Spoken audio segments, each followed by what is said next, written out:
Natural disasters are inevitable, and studies have shown that there's a high predictability to them. We've no power in avoiding these events, but what we can do is prepare. In some countries, they become a part of normal life because they're to be expected and can happen somewhat regularly. The inadequate response is a symptom that could be addressed better with a larger understanding of how everyday life is disrupted by these events. I recently wrote a report that aimed at producing a critical framework for experts.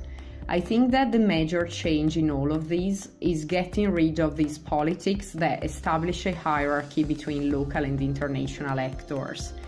So the international organizations and experts are the ones at the top of the hierarchy pyramid. They transfer their knowledge and responses to the local people in need because they are seen to be more reliable in crisis. So these partnerships need to work on a transfer of knowledge from the local to the international as well. The response should really be dictated first by the team on the ground because they would really know what's needed.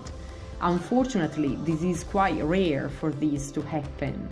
For example, the media rarely tends to include local people in addressing how we can learn from past natural disasters and the steps that have been taken to deal with them. It instead appears to be about learning from crises just for the international community and on the basis of information provided by the international community. So in place of these, we should see the process of learning as a gathering of contextual knowledge, the knowledge of the country, its culture, language, institutions, and ways of doing things, which can actually be learned from a combination of local and international inputs. So there needs to be a story to show the other side.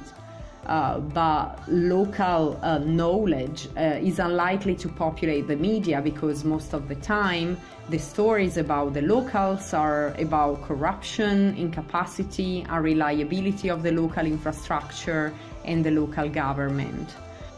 NGOs should mostly deal with the importance of transferring and getting knowledge from local actors in a bilateral way. This should happen horizontally and not vertically.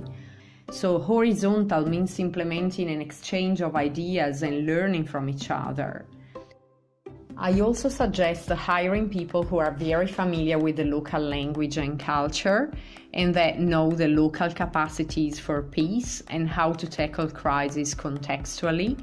What is important is also that rescuing or doing something immediately after a natural disaster isn't necessarily positive or constructive, but it's much better to move when we are well informed about the context and we really know what needs to be done.